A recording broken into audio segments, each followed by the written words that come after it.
अरे मलकिन, पता है ना आपकी खेती से कितना सारा पैसा हुआ है। और मैं सोच रहा हूँ इतना पैसा इकट्ठा हो ही गया है तो घर बनवा डालता हूँ। पक्का घर हो जाए। कब तक हम ही कच्चे घर में रहेंगे?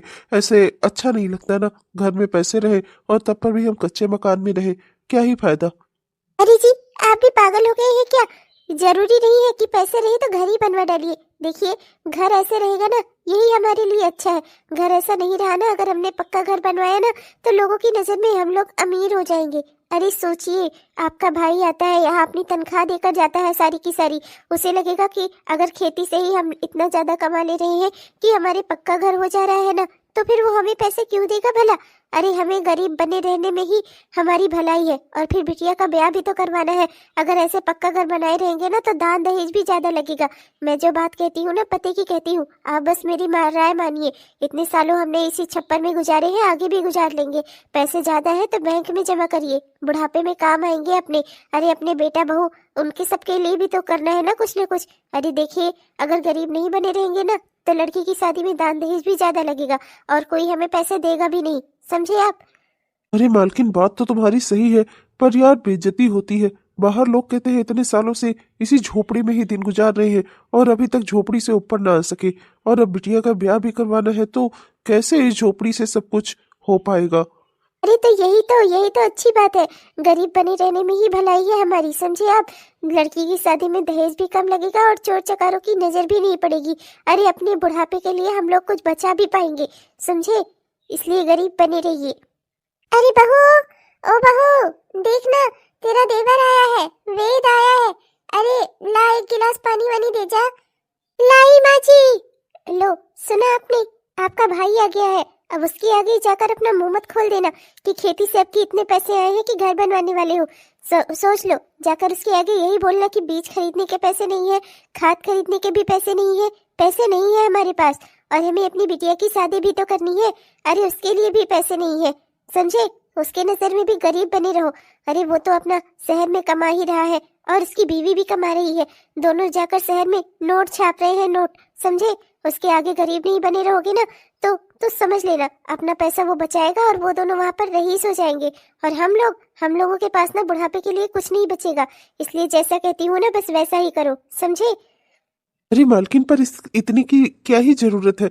गाय भैंस से का दूध पानी जो आता है बेचती हो, उससे भी तो ढेर सारे पैसे आते ही हैं। खेती बाड़ी से भी पैसे आते हैं, खेती बाड़ी का भी वो कुछ नहीं लेकर जाता।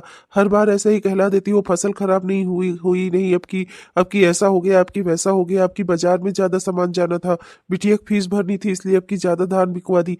और जबकि वो पैसे यहाँ देकर ही जाता है, एक बोरी अनाज तक यहाँ से लेकर नहीं जाता मेरा भाई। और मैं तो कहता हूँ यार, ऐसे कहीं वो समझ ना जाए।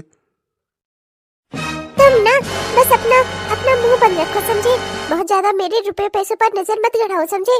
अरे एक आध जेवर पाती अगर अपने मन का बनवा ही लेती हूँ, तुम्हारी छाती पर सबसे पहले अजगर लौटता है, जानती हूँ मैं।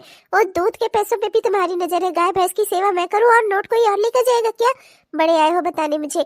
हाँ, नहीं तो तुम्हारा भाई कितना समझदार है ना, वो मैं अच्छे से जानती हूँ। बस जितना कहूँ ना उतना ही बोलना, समझे? चलो अब बाहर। यही होता है भैया, पानी में लाठी मारने से ना पानी नहीं पड़ता, अपने अपने ही होते हैं। तेरी दुल्हन ने कितना तुझे हम लोगों से अलग करने की कोशिश की, पर मेरा बच्चा अच्छा है ना, इसे अपने माँ बाप की कदर है। पिता तो तेरे रहे नहीं बेटा, पर अच्छा हुआ तूने अपने भाई भाभी, अपनी माँ को कभी नहीं छोड़ा। मैं जानती हूँ कि तेरी दुल्हन हमें पसंद नहीं करती। अरे माँ, छोड़ो आप उसे। मैं तो आप लोगों को चाहता हूँ ना। आप लोग मेरा परिवार हो, मैं आप लोगों को संभालूंगा। दिक्कत क्या है? करने दो उसे। नफरत करने दो आप लोगों से, क्या ही फर्क पड़ता है? मैं तो आप लोगों से प्यार करता हूँ। अरे भैया, लेकिन ऐसे ही आते हो, अपनी पूरी की पूरी तनख्वाह हमें दे देते हो, शहर से सामान भी लेकर आते हो। तुम्हारी दुल्हन को अच्छा नहीं लगता होगा बेटा, सही कह रही हूँ। एक काम करो, रहने दो, ले जाओ अपना सब। हाँ नहीं, फालतू हम लोगों की वजह से तुम्हारे घर में झगड़ा लड़ाई हो, तुम्हारी औरत लड़े तुमसे, इससे तो अच्छा है सब अपना लेते जाओ। मैं नहीं चाहती हम लोगों की वजह से तुम्हारे घर में, परिवार में कोई दरार आए। हम लोग अपना इसी गरीबी में अपनी जिंदगी काट लेंगे। वैसे भी पिंकिया की शादी करवानी है और तुम्हारे बड़े भाई की बिटिया की, और अब लड़के वड़का देखने की बात चल रही है। खर्चा तो बहुत हो जाएगा, जैसे तैसे हम अपनी गरीबी में गुजारा कर लेंगे, पर किसी से मांगने नहीं जाएंगे। हाँ, कल को आए तुम्हारी औरत आकर हम लोग को सुनाए, इससे तो अच्छा ही है कि तुम सब अपना लेकर किनारे रहो बेटा। बस ऐसे ही मिलजुल कर अगर हाल चाल लेने ही चले आओगे ना तो वही बहुत रहेगा। पैसा नहीं चाहिए, लालची नहीं हूँ मैं। अरे माँ, उनसे क्या मैं डरता हूँ? आप बिल्कुल चिंता मत करो, मेरा घर परिवार है, कैसे संभालना है मैं जानूंगा ना, वो बताएंगी मुझको। अरे मुझे जो ठीक लगता है मैं अपने घर परिवार के लिए, आपके लिए, भैया के लिए, भाभी के लिए और भाभी के बच्चों के लिए करूंगा। अरे आप लोग मेरा परिवार हो, मैं अपने हिसाब से देखूंगा या वो मुझे बताएंगी। अरे छोटे, आ गया तू? और सब बढ़िया है? बच्चे बच्चे ठीक हैं? बढ़िया चल रहा है सब? हाँ। नमस्ते भैया, मैं तो ठीक हूँ। और बताइए, आप ठीक हैं? भाभी ठीक है? नमस्ते भाभी। और मेरे पिंकी और पप्पू, वो दोनों ठीक है? हाँ हाँ सब ठीक है, पर अभी तू बैठ जा, खड़ा क्यों हो गया? अरे हम लोग तो यहीं बैठते उठते रहते हैं, हमारा तो घर ही है। तू बाहर से आया है और अभी तुझे पता नहीं कहाँ कहाँ ही जाना होगा। बेकार में थक रहा है, बैठ जा। अरे भैया कैसी बात कर रहे हैं आप? बड़ा भाई खड़ा रहे और छोटा भाई माँ के बगल बैठा रहे, अच्छा लगेगा क्या? अभी मैं माँ का हालचाल ही ले रहा था बस। आप जब खड़े रहोगे तो क्या मैं बैठूंगा? ऐसा भला हो सकता है क्या? यही कहते हैं एकदम राम और लक्ष्मण की जोड़ी है आप दोनों भाइयों की। पर ये ना, ये जब भी कुछ इनके ऊपर मुसीबत आती है किसी से कुछ कहते ही नहीं। अरे मुझसे ना सही कम से कम अपने भाई को तो बता सकते हैं ना, कम से कम इनसे तो कह दीजिए। देवर जी आपके बारे में सब जानते हैं, देवर जी आपको बहुत मानते हैं। अरे ये हमारी मुसीबत नहीं समझेंगे तो कौन समझेगा। क्या बात कर रही हो? क्या हुआ? क्या बात है भैया? आपने मुझे गैर बना दिया। भाभी मुझे बताना चाहती है पर आप उन्हें बताने नहीं दे रहे हैं। आखिर बात क्या है? मुझे पता चलना चाहिए। क्या मैं इस घर का इंसान नहीं हूँ? क्या मैं इस घर का परिवार का सदस्य नहीं हूँ? आपने मुझे पराया कर दिया भैया। नहीं छोटे, बात वो नहीं है। बस भी करिए, देवर जी को नहीं बताएंगे तो क्या बाहर वालों के आगे हाथ फैलाएंगे? बाहर वालों के आगे हाथ फैलाने से अच्छा है कि घर परिवार के आगे ही हाथ फैला लीजिए। अरे आज नहीं तो कल हम धीरे धीरे करके वो उधार चुकता कर ही देंगे। देवर जी से क्या छिपाना, हमारे घर में जो भी स्थित परिस्थिति है कम से कम इन्हें तो पता होना ही चाहिए ना। आखिर ये भी तो हमारे परिवार का सदस्य है। आप लोग क्या इन्हें अपने घर परिवार का सदस्य नहीं मानते? नहीं नहीं भाभी, आप मुझे बताओ क्या बात है? भैया वो क्या है ना कि अब पिंकिया की शादी करानी है और लड़के वालों को भी बुलाया है दिखवाई कराने के लिए। बहुत खर्चा बैठ जा रहा है। ऊपर से आपकी फसल भी ज्यादा अच्छी नहीं हुई तो पैसे भी ज्यादा नहीं आए हैं। खेती बाड़ी में भी पैसे कम पड़ रहे हैं और उधर पपुआ की स्कूल की फीस भी भरनी है। बहुत मुश्किल में हम लोग आ गए हैं। घर परिवार देख ही रहे हो, घर द्वार कैसा बना हुआ है, एकदम कच्चा। इसी को सोचा था थोड़ा सा लिपा पुता दूंगी, उतने भर के भी पैसे नहीं हो पा रहे हैं इनके पास। और अब लड़कों की देखभाल करवानी है तब उसके बाद उसमें भी खर्चा लगना है। बहुत सारे पैसे लग जा रहे हैं। कह रहे थे कि साहूकार के पास जाकर उधार मांगेंगे, तो मैंने कहा कम से कम अपने भाई को तो बता दीजिए, हो सकता है देवर जी से ही उधार कुछ पैसे मिल जाए। साहूकार बहुत ज्यादा ब्याज लगाता है, देते देते इनकी पूरी जिंदगी निकल जाएगी। खेती में कह रहे थे दुगना दुगना काम करूंगा और अधैया बटैया पे भी जाकर लोगों के खेत ले लूंगा। अब बताइए इस उम्र में कितना ज्यादा काम करना चाहते हैं ये? अरे इतना ज्यादा काम करेंगे तो इनकी सेहत कितनी खराब हो जाएगी। पहले ही माँ जी की सेहत खराब है, उनकी दवाइयाँ कराते कराते और कितना खर्चा लग जा रहा है। और अब ये भी अपनी तबीयत बिगाड़ना चाहते हैं। मैंने कहा कि बाहर वालों के आगे हाथ फैलाने से अच्छा देवर जी को ही अपनी मुसीबत बताऊं, पर ये मेरी सुन ही नहीं रहे थे। ये सब क्या है भैया? क्या आप मुझे इस घर का सदस्य नहीं समझते? जो घर पर मुसीबत आए और किसी ने मुझे बताना तक जरूरी नहीं समझा। वो तो भाभी न बताती तो मैं जान ही न पाता। भाभी, अच्छा किया आपने मुझे बताया। अब आप बिल्कुल भी चिंता मत करो, मैं सब ठीक कर दूंगा। मैंने ना 5 लाख रुपए की फिक्स डिपॉजिट करवाई थी, वही डिपॉजिट तोड़वा दूंगा मैं। और आप लोगों को लिया कर पैसे दे देता हूँ। आप अपना ये सब लिपा पोता डालो। और वो पिंकिया की दिखवाई में और उसकी शादी में कोई कमी नहीं रहनी चाहिए। जो होगा सब दिल बांट कर देख लेंगे। अरे हमारे घर की बच्ची है, धूमधाम से शादी कराऊंगा मैं उसकी। हाँ, आप बिल्कुल चिंता मत करो। यही तो देवर जी, यही तो बात है, अपने अपने ही होते हैं। देवरानी जी कभी ये बात समझना चाहती ही नहीं थी, इसीलिए तो शहर के लिए निकलनी, अपना जाकर वहां पर नौकरी पकड़ ली। और हम लोग नहीं जानते क्या, हम लोग के साथ नहीं रहना चाहती थी वो, और आपको यहाँ आने देना भी नहीं चाहती। वो इस घर परिवार को अपना नहीं समझती, पर अच्छा है कम से कम आप तो हम लोगों को अपना समझते हैं। अरे भाभी, आप बिल्कुल चिंता मत करो। मैं इस घर परिवार का सदस्य हूँ, आप लोग मेरे अपने हो। मैं सबको देखूंगा, आप लोग बिल्कुल चिंता मत करो।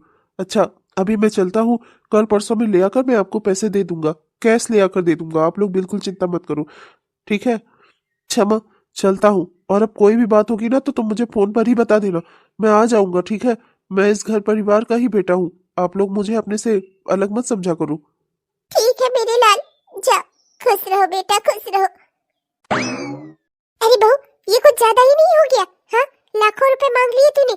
अरे थोड़ा थोड़ा करके लेना चाहिए, ऐसे ही इकट्ठा ले लेगी तो पूरा कंगाल नहीं हो जाएगा वो।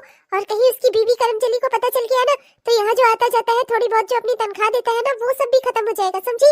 अरे लूटना ही है किसी को तो थोड़ा थोड़ा करके लूट। और ये इकट्ठा 5 लाख का मंगा लिया तूने, अब ना ये पूरे के पूरे पैसे मेरे पास रहेंगे, समझी? अरे माँ जी आप तो बस ही करो। अरे घर द्वार कुछ लिपवा कर भी तो दिखाना पड़ेगा ना, जब पैसे आएंगे तो। ये मोहल्ले के अपने जो वो निठल्ले घूमते रहते हैं ना उन्हें ही 150 देकर लिपवा बता दूंगी, समझिए आप। और ये पैसे ना मेरी बुद्धि से आए हैं, ये मेरे पास रहेंगे। और वैसे भी इस बुढ़ापे में आपको तो जेवर वेर खरीदने की कोई सुध है नहीं, और कम से कम मुझे तो खरीदने दीजिए। अभी मेरे पहनने ओढ़ने की उम्र है, मैं अपना अच्छे अच्छे कपड़े पहनूंगी, अच्छे अच्छे गहने खरीदूंगी। आप क्या करोगी इतने सारे पैसे लेकर? आपको वैसे भी कुछ हजार तनख्वाह जो भैया लाकर देते हैं देवर जी, वो तो है ही ना आपके पास, आपको क्या ही फिक्र है?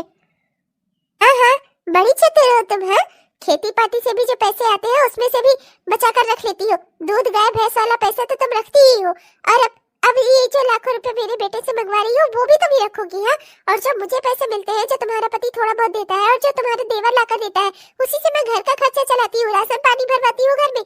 और उसका भी तो हिसाब ले ले मुझसे। अरे अम्मा बस भी करो ना, क्यों इतना परेशान हो? क्या करोगी लाखों रुपए रखकर? अरे रखकर एक दिन पैसे तुम्हें मर ही तो जाना है, कितनी ज्यादा बची है तुम्हारी जिंदगी। ज्यादा लालच ठीक नहीं है, ठीक है? हाँ, सब मर जाएंगे, बस तू ही एक जिंदा रहना। करमजली नास पीटी नहीं तो। चलो 20-25 हजार तो मेरा बेटा ही मुझे देकर गया है, आगे की अपना देखेंगे। इतना पैसा मिल गया है, इसमें से कुछ ले जाकर बैंक में जमा करवा दूंगी और कुछ अपने पास रख लूंगी। हाँ, अरे भैया, ये बुढ़ापे में मेरे पास पैसा नहीं होगा तो ये मुटकी ही मुझे लात मार कर निकाल देगी घर से। हाँ, कुछ पैसे तो मुझे बचा कर रखने पड़ेंगे ना अपने बुढ़ापे के, इसीलिए मैंने सारे गहने वहने अपने सब बचा कर रखे हैं अभी अपने संदूक में। हाँ, अरे इस मुटकी का कोई भरोसा नहीं है, मेरे पास पैसे और गहने नहीं होंगे ना तो सबसे पहले यही लात मार के मुझे निकालेगी।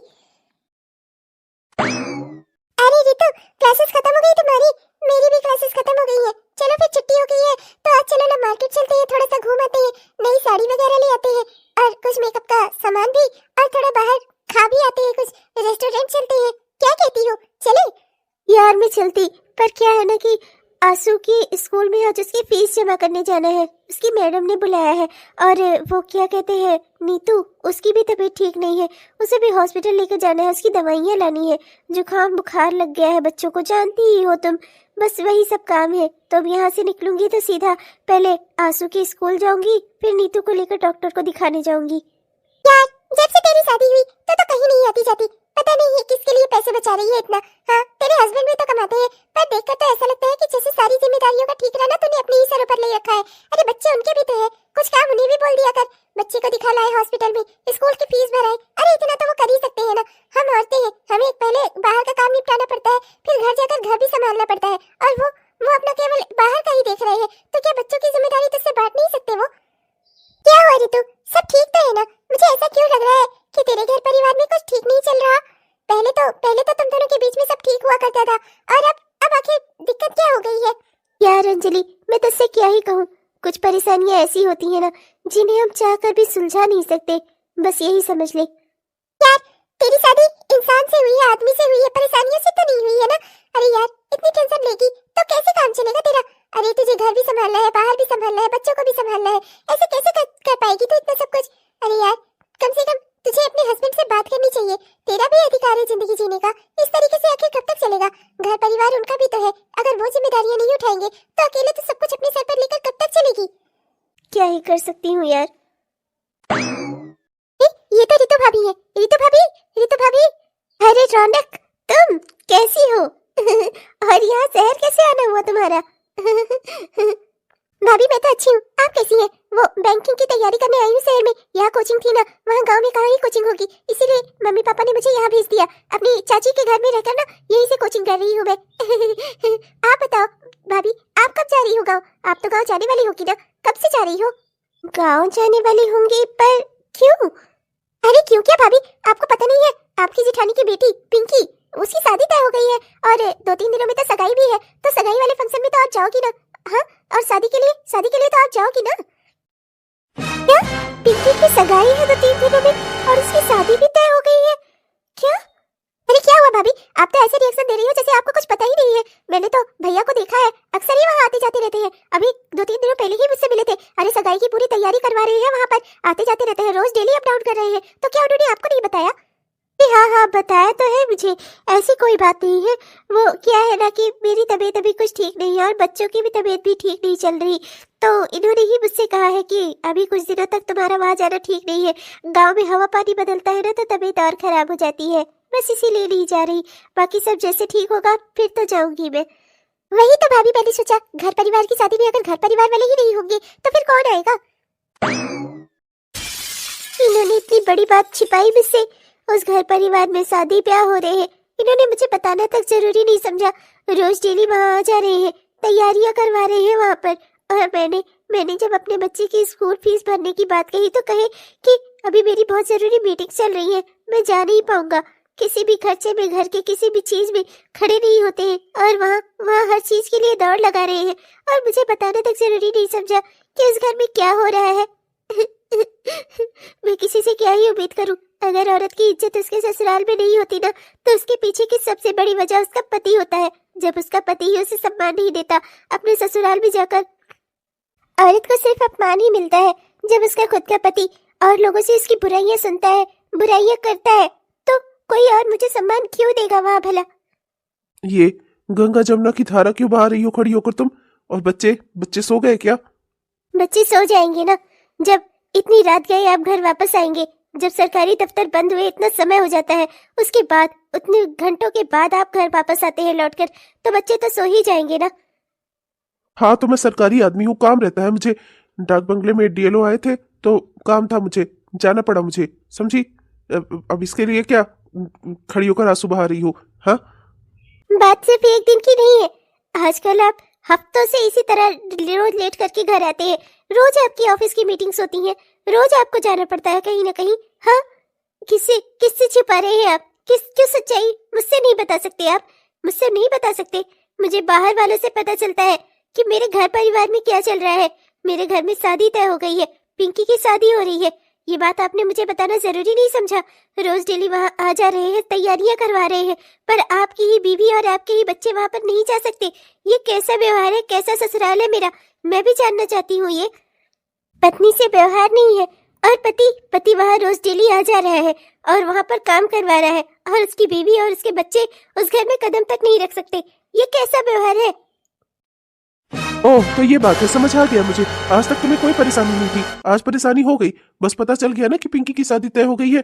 अरे वो अब तो बच्ची है, उसे तो बख्श देती तुम, पर नहीं, तुम्हें तो अपने गुरूर में ही रहना है ना।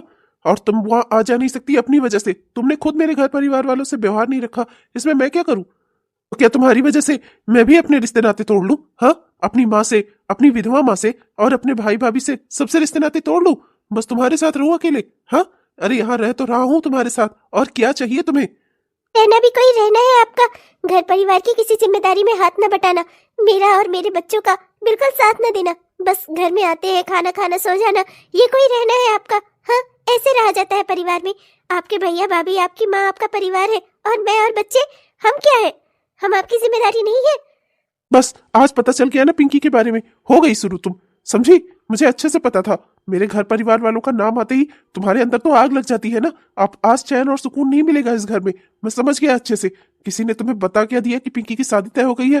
तुम्हारे तो आग लग गई ना। अब तो तुम मुझे परेशान करोगी ही, मैं अच्छे से जान गया हूँ। मेरे घर परिवार वालों से ना जाने ही क्या दुश्मनी है तुम्हारी। अरे जैसे मेरे घर वाले वैसे ही तुम्हारे घर वाले भी तो होने चाहिए थे।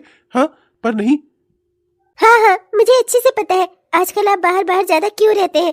वहाँ जाकर सगाई की शादी की तैयारियां करवा रहे हैं ना, खूब सारे पैसे उड़ा रहे होंगे अपने भैया भाभी और अपनी अम्मा के ऊपर और अपने भतीजा भतीजी के ऊपर। और यहाँ यहाँ आपके बच्चे और मैं छोटी छोटी सी चीजों के लिए तरसते हैं, अपनी छोटी छोटी चीजों के लिए अपना मन मार लेते हैं। हम लोगों की तकलीफ आपको नहीं दिखाई देती, बस दिखाई देती है तो सिर्फ अपने भाई भाभी और उनके बच्चों की तकलीफ, अपनी माँ की तकलीफ। तुम्हारी ना यही परेशानी है। मेरी माँ ने ही मुझे पढ़ा लिखा कर इस काबिल बनाया है, तो क्या उनके ऊपर खर्चा भी ना करूं मैं, अपना घर परिवार ना देखूं मैं, तुम्हारी बातें मानता फिरूं? हाँ, अरे तुम भी तो कमा रही हो, तुम क्यों नहीं अपना घर परिवार संभालती? हाँ, तो मुझे भी तो पढ़ा लिखा कर मेरे माँ बाप ने मुझे इस काबिल बनाया है, तो क्या मैं भी अपना घर परिवार नहीं दिखूं? फिर हम दोनों ने शादी क्यों की, बच्चे क्यों पैदा किए, अगर इन्हें देखने के लिए ना आपके पास समय है और ना जिम्मेदारी का एहसास और ना मेरे पास, तो क्यों हमने परिवार बनाया बताइए? मैंने आपको जिंदगी में सब सुख दिया, परिवार का सुख दिया, बच्चे दिए, पर आप अपनी जिम्मेदारी तक नहीं निभा सकते। आपको सिर्फ अपना घर परिवार दिखता है, आपके भैया भाभी, आपकी माँ और मैं और बच्चे, क्या हम आपका परिवार नहीं है? अगर आपसे परिवार में रहने को कहती हूँ तो क्या मैं गलत कहती हूँ? अपने परिवार से जोड़ने को कहती हूँ तो क्या मैं गलत कहती हूँ? हाँ, तुमसे ना बात करना ही बेकार है, जा रहा हूं मैं। वैसे भी कल पिंकी की सगाई है, मैं अपना वहीं पर रहूंगा और वहीं पर खा पी भी लूंगा। रहो तुम यहाँ, मैं जब मेरा दिमाग शांत होगा तो वापस आ जाऊंगा। ठीक है, जाइए। अभी आपको अपना घर परिवार बहुत अच्छा लग रहा है ना, पर एक बात आपको बता दूं, जब कभी मुसीबत आएगी ना, तो वो घर परिवार आपके काम नहीं आएगा। जिन्हें आप बेहद गरीब और लाचार समझते हैं ना, वो लोग आपके लिए कहीं खड़े नहीं होंगे। मुसीबत में आपको ना आपका यही परिवार काम आएगा, आपकी बीवी और आपके बच्चे। हाँ?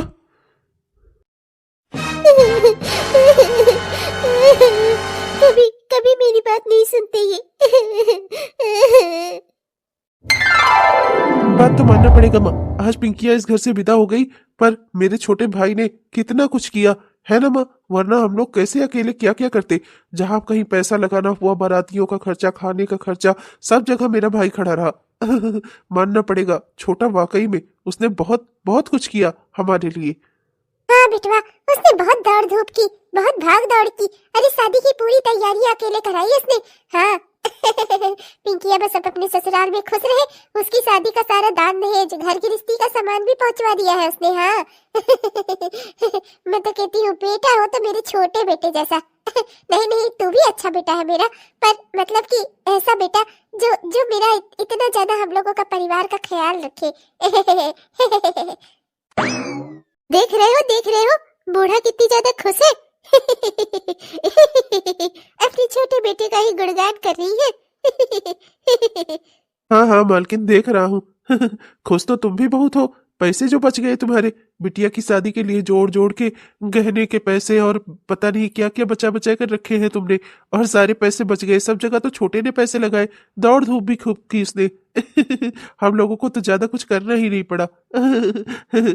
इसी दौड़ धूप में उसे चक्कर भी आ गया था, देखा नहीं था कल पर? उसकी तबीयत कितनी ज्यादा खराब हो गई थी, डॉक्टर से टेस्ट वेस्ट करवाया है, देखो क्या निकलता है। भगवान करे कि सब ठीक ठाक हो।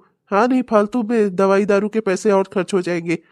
जी सुबह बोलो, अपना कोई खर्चा मैं करना नहीं चाहती, पैसे जितने से ज्यादा हो ज्यादा से ज्यादा जमा करना चाहती हूँ। अरे पैसे ढेर सारे इकट्ठा रहेंगे तभी बहू बुढ़ापे में हमारी सेवा करेगी, समझे तुम? जैसे बूढ़ा अपने सारे गहने रखी है, तो आज मैं उनके हाथ पांव दबा रही हूँ इस लालच में कि बुढ़िया मरने से पहले सब अपना मुझे देकर जाएगी। ऐसे ही जब मैं रखी रहूंगी ना, तो मेरी भी बहू मेरी सेवा करेगी। हाँ, वो भी यही कहेगी कि बुढ़िया मरने से पहले उसकी खूब सेवा कर दूं, जिससे बुढ़िया मरने से पहले सब संदूक मुझे देकर जाए। हाँ हाँ, ले लो बच्चा, तुम ले लो। अरे बहू, ओ बहू, जरा बाहर आ, देख तेरा देवर आया है। चलो चलो देखिए, देवर जी आ गए होंगे। कुछ ज्यादा बड़ी सीरियस प्रॉब्लम नहीं हुई होगी, थोड़ा बहुत तबीयत खराब होगी। मैंने उनको काढ़ा वाढ़ा देकर और थोड़ा सिंपैथी जता देती हूँ, जिससे उन्हें लगे कि हम लोग उनकी कितनी चिंता और फिक्र करते हैं। ठीक है, चलो चलो चलो मालकिन, चलो। क्या हुआ भैया, कहाँ निकला रिपोटिया पटिया में? सब ठीक ठाक है, सब बढ़िया है? काहे तुम्हारा मुंह लटका है बच्चा? अरे अम्मा क्या बताऊं, पथरी हुई है, रिपोर्ट में पथरी आई है। डॉक्टर ने कहा है कि ऑपरेशन कराना पड़ेगा और थोड़ी देखभाल भी करनी होगी। लाख रुपया का खर्चा बता दिया अम्मा, मैं तो बहुत परेशान हो गया हूँ। अरे भैया, तब तो बहुत दिक्कत हो गई फिर। हाँ, अब लाख रुपया खर्चा करोगे और इतना देखभाल भी करनी पड़ेगी, बहुत बहुत परेशानी वाली बात हो गई सच में बेटवा, क्या ही बताया जाए अब। हाँ वही तो भैया, मुझे आपसे यही बात करनी थी। पिंकिया की शादी में काफी खर्चा कर दिया, मेरे पास तो 8-10 हजार से ज्यादा पैसे बचे ही नहीं है। तो अब मैं लाख रुपया कहाँ से खर्चा करूंगा? ऑपरेशन होना जल्दी जरूरी है। तो भैया 5 लाख की फिक्स डिपॉजिट तुड़वा कर भाभी के हाथों में लाकर दिया था मैंने। तो उसमें से जो भी पैसे बचे हो 50-60 हजार कुछ दे दीजिए। बाकी अपना बाहर से कहीं से उधारी उधारी करके पैसा इकट्ठा करके अपना ऑपरेशन करवा लूं। और देखभाल का क्या है, यहाँ भाभी है ही, देखभाल तो हो ही जाएगी। आप दोनों यहाँ है, पूरा परिवार यहाँ है, देखभाल तो हो ही जाएगी। पैसे? ए जी, जरा इधर आओ कोने में। तो हाँ यार, बोलो। देखो, एक बात तुम्हें अच्छे से समझा दूं। मैं ना अब किसी की सेवा पाती करने वाली नहीं हूँ। तुम्हारी बूढ़ा क्या कम है, उनकी देखभाल कर ही रही हूँ। अब ये भी चले आए यहाँ, इनको भी बना बना कर खिलाऊं। अरे ऑपरेशन कराएंगे, महीनों भर पड़े रहेंगे यहाँ। इनकी सेवा और देखभाल कौन करेगा भैया? मुझसे नहीं होगा। मैं एक बुढ़िया की सेवा पाती कर रही हूँ और नहीं होगा मुझसे, समझे? और जहाँ तक लाख रुपयों का सवाल है, तो उस पैसों में से मैं 1 रुपया नहीं देने वाली इनको। अब तुम जैसे भी मन करे इनको हैंडल करो और भगाओ यहाँ से, समझे? इनकी सेवा पाती और इनके ऊपर खर्चा, दोनों में से एक भी काम नहीं कर पाऊंगी मैं। हाँ, अरे अब मेरी बहू से सेवा लेने के टाइम आ गया है, तो अब मैं दूसरों की सेवा करती फिरूं। एक बुढ़िया क्या कम है जो ये भी चले आए यहाँ पर? अरे मालकिन, जरा धीरे धीरे बोलो, सुन लेगा वो। और जानती हो ना, अब उससे पैसे भी लिए हैं हम लोगों ने, समझी? चुपचाप शांति से खड़ी रहो। सुन ले, मैं डरती नहीं किसी से। वैसे भी अब उसके पास जब पैसे बचे ही नहीं है, तो मैं उसे यहाँ रख कर ही क्या करूंगी? हर महीना कमाता है तो 20-25 हजार रुपए ही लेकर आ पाता है। फिक्स डिपॉजिट सब खत्म हो गया है, तो अब मैं क्या इसकी रख के यहाँ पर आरती उतारूंगी? सेवा नहीं होगी मुझे मुझसे किसी की, समझे? इसे कह दो चुपचाप अपने घर जाए, अपनी बीवी से ले सेवा जाकर। क्या हुआ भैया, क्या कह रही हैं भाभी? क्या कहूँ छोटे, यही कह रही हैं कि ब्याह में बहुत खर्चा बैठ गया। 10-5 हजार से ज्यादा तो मेरे पास भी पैसे नहीं होंगे। कहाँ से पैसा ही खर्चा करेंगे हम लोग? और तुम्हें कैसे कहें ये कि अब पैसे बचे नहीं है? बिटिया की शादी में दिल खोल के खर्चा किया हम लोगों ने, तब सोचा ही नहीं बचाने के बारे में। अब क्या ही किया जाए? और जहां तक सवाल है सेवा पाती का, तो कह रही है कि तुम खेत में रहोगे दिन भर अपना, तो यहाँ देवर जी को उठाना बैठाना सब कुछ ये कैसे कर पाएंगी? तो कह रही थी कि इससे अच्छा तुम भाई अपने घर ही चले जाओ, बीवी है तुम्हारी, वो तुम्हारी देखभाल कर देगी। और वैसे भी पत्नी से ज्यादा कोई सेवा कर सकता है क्या? अरे वो है किस लिए? और ये सेवा भी नहीं कर सकती तो है? हाँ देवर जी, वही कह रही थी। अरे अब अपना लड़का बच्चा हो तो आदमी कर भी ले, लेकिन अब आप ठहरे मेरे देवर, कैसे मैं उठाऊं बैठाऊंगी आपको? कैसे क्या सेवा पाती कर पाऊंगी? खिलाने पिलाने से ज्यादा कोई देखभाल कर नहीं पाऊंगी। और वहाँ आपकी बीवी रहेगी तो वो ढंग से देखभाल कर लेगी। और जहाँ तक सवाल पैसों का है देवर जी, तो इतनी जल्दी हम कहाँ से ले आए? जानते ही हैं आप, अगर ऐसा ही था तुरंत ही लेना था हमसे पैसे, तो आपने दिए ही क्यों? और किसी और के हाथ आगे बढ़ाते, किसी और से मांगते। कम से कम इंसान हमें कुछ मोहलत तो दे देता देवर जी। आप तो उससे भी जल्दी मांग ले रहे हैं पैसे, हम कहाँ से दे पाएंगे? खैर, अब क्या ही कर सकते हैं देवर जी। मेरे ख्याल से आप अपने घर पे ही चले जाइए, बाहर से किसी से उधार ले लीजिए और पत्नी से सेवा करवा लीजिए। हाँ बेटवा, सही कह रही है दुल्हन। तुम ना घर चले जाओ। अरे वो महारानी किस लिए है? खाली बाहर बाहर का ही काम देखेगी। अरे पति उनका है तो सेवा पाती वो नहीं करेगी तो क्या मोहल्ले वाले करेंगे? अरे पूरी जिंदगी बिता डाल रहे हो उसके साथ, तो क्या इतना भी नहीं कर सकती वो? जाओ अपना उसी से सेवा पाती करवाओ जाकर। हाँ, नहीं तो महारानी बस खाली खाने और गुलछर्रे उड़ाने के लिए है? उसी के लिए तुम उसके पति हो बस। दुख मुसीबत आए तो घर वाले हैं। अरे अरे, चिंता मत करो मैडम, आपने टाइम से पैसे जमा करा दिए, ऑपरेशन सक्सेसफुल रहा है, बढ़िया सब ठीक हो गया है। दवाइयाँ लिख कर दूंगा, कुछ हफ्तों तक महीनों तक कुछ दवाइयाँ खानी पड़ेंगी, बाकी सब ठीक है, आप चिंता मत करो। Thank you so much doctor साहब। इन्हें होश कब तक आ जाएगा? बस जल्दी ही। रितु, रितु, तुमने मेरा ऑपरेशन करवाया, कैसे करवा पाई तुमने तो कहा था तुम्हारे पास पैसे नहीं है, फिर कैसे इतनी जल्दी पैसों का इंतजाम किया तुमने? हाँ, चुप हो जाइए, धीरे धीरे बोलिए, आराम से बोलिए। डॉक्टर ने आपको तेज बोलने से मना किया है। आपके पेट पर प्रेशर पड़ेगा, इससे दर्द बढ़ जाएगा। देखिए, मैंने कुछ गलत नहीं किया है। मेरे पास जो जेवर पड़े थे मेरे शादी वाले, उन्हें मैंने गिरवी रखकर 1 लाख रुपए उठा लिए और उसी से मैंने आपके इलाज की फीस भरी है। मेरे पास जो भी गहने हैं, जेवर है, आपकी जान से बढ़कर नहीं है। मेरी जिंदगी में मेरा सबसे बड़ा गहना आप है। आपने ये बात कभी नहीं समझी। बाकी मैं आपसे बहुत प्यार करती हूँ। रितु, ऐसा नहीं है, भाई भाई भाभी माँ, सब लोग करने को तैयार थे, पर जानती हो, अह, अह, उनके पास पैसे ही नहीं थे। पिंकी की शादी में बहुत पैसे खर्च हो गए।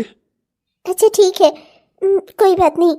अभी आप ठीक हो जाइए, फिर घर चलिए, हम आराम से बात करेंगे। उम, उम, उम, उम, उम, अह, बस हो गया, अब और नहीं पीना, हटाओ इसे। ठीक है, थोड़ा सा और पी लेती। रहने दो, यही पानी पिला पिला कर अपने आप को महान घोषित कर दो तुम। हाँ, आखिर तुमने बड़ा काम जो किया है, अपनी गिरवी गहने रखकर मेरा इलाज जो करवाया है, इतना महान काम तुमने वैसे ही किया है। अब मेरी सेवा वेवा करने की क्या जरूरत है तुम्हें? रहने दो, पानी पिलाकर बहुत महान बन रही हो। अभी डॉक्टर ने आपको जूस देने से मना किया है, वरना मैं जूस भी दे देती आपको। डॉक्टर ने जो दवाइयाँ लिखी हैं, जो प्रिस्क्रिप्शन बताया है, उसी हिसाब से ही मैं कर रही हूँ। मैं कोई पैसे नहीं बचा रही हूँ आपके लिए। रहने दो बताने को, अपने घर पर होता ना तो वहां पर मेरी भाभी और मेरे भैया, मेरी माँ, सब मेरी इतनी सेवा देखभाल करते ना कि अब तक ठीक हो गया होता मैं। ऑपरेशन करवाए हुए मुझे 1-1.5 महीना हो गया है, पर अभी भी पूरी तरह से ठीक नहीं हो पाया हूं मैं।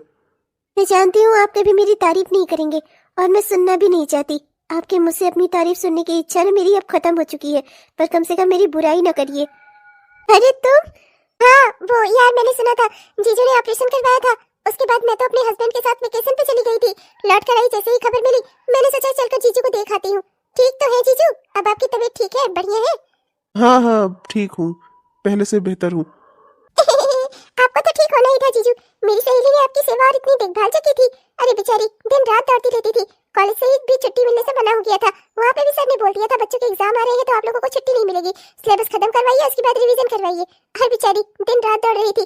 एक और कॉलेज संभालना था, एक और बच्चों का स्कूल संभालना था, बच्चों के लिए टिफिन बनाना, उन्हें भेजना, समय से आपके हॉस्पिटल में खाना ले जाना, वहाँ पर आपकी देखभाल करना, और आपकी दवाइयाँ और सबका खर्चा देखना, सब कुछ देखना, सब बेचारी एक टांग पर खड़ी होकर कर रही थी अकेले ही।